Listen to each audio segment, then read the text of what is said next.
आखिर चीन भारत से बिलबिलाया क्यों है? चीनी सैनिकों का एलएसी पर भारतीय सैनिकों के ऊपर हमला करने का क्या कारण है? और चीन की चालबाजी के ऊपर कई सवाल हैं। और आज हम आपको बताने वाले हैं कि चीन भारत पर एलएसी पर क्यों हमला कर रहा है। दोस्तों, एक्सपर्ट्स का कहना है कि चीन के बिलबिलाने की वजह है हिंदुस्तान का बॉर्डर और भारतीय सेनाओं की सुविधाओं को बनाने वाला इंफ्रास्ट्रक्चर। दोस्तों, वैसे तो चीन ने अपनी सीमा पर चीनी सेना के लिए बहुत पहले मिलिट्री इंफ्रास्ट्रक्चर को बना चुका है, लेकिन कुछ साल पहले भारत ने भी इंफ्रास्ट्रक्चर कनेक्टिविटी पर काफी जोर देकर चीन को चुनौती दे रहा है। भारत एलएसी पर रोडवेज और एयरवेज जैसे इंफ्रास्ट्रक्चर पर काम कर रहा है। फॉरवर्ड एरिया में भारतीय सैनिकों और युद्ध की सामग्री को तेजी से सीमा तक पहुंचाने के लिए पिछले कुछ सालों से भारत बॉर्डर इंफ्रास्ट्रक्चर लगातार बनाने और सुधारने में लगा हुआ है। इसी वजह से चीन भारत पर बिलबिलाया हुआ है। भारत और चीन के बीच हो रहे तनाव और हाल ही में हुए भारतीय चीन के बीच टकराव की वजह यही है।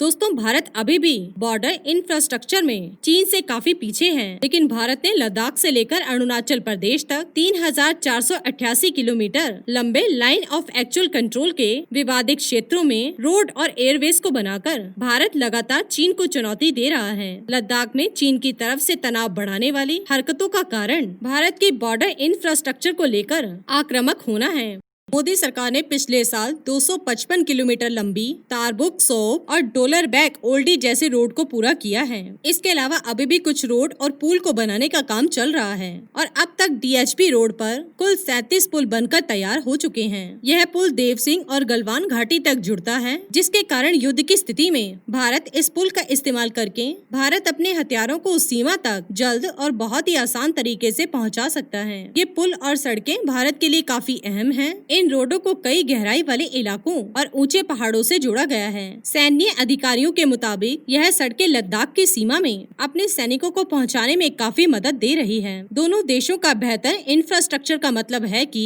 युद्ध में दोनों देशों की सेना अपनी पूरी जान से हमला करे। एलएसी ने भारत बॉर्डर पर इंफ्रास्ट्रक्चर को काफी बढ़ाया है, लेकिन अभी भी यह सड़कें पूरी तरह से तैयार नहीं हुई हैं। अभी भी यह सड़कें लाइन ऑफ एक्चुअल कंट्रोल से 70 किलोमीटर दूर हैं। दोस्तों, हमारे देश के सैनिकों को बॉर्डर पेट्रोलिंग के लिए मीलों पैदल चलना पड़ता है, परंतु दोस्तों, भारत तेजी दिखाते हुए भारतीय सेना के लिए इस प्रोजेक्ट पर काम कर रहा है। अभी तक 73 सड़कों में से सिर्फ 33 सड़कों को ही पूरा किया गया है। इसको बनाने की योजना 1962 में ही बना ली गई थी। कुल 4643 किलोमीटर लंबी इन 73 सड़कों को बनाने की मंजूरी 1999 में दी गई थी और 2006 में यह फैसला हुआ 2012 में इन सभी 73 सड़कों को पूरी तरह से तैयार कर लिया जाएगा, लेकिन अब तक सिर्फ 33 सड़कें ही पूरी तरह से तैयार हुई हैं। भारत ने सीमा के पास के इलाकों में एयरबेस इंफ्रास्ट्रक्चर को बनाने के लिए काफी जोर दिया है। दोस्तों, भारत ने पूर्वी लद्दाख और अरुणाचल प्रदेश के पुराने एयरबेस को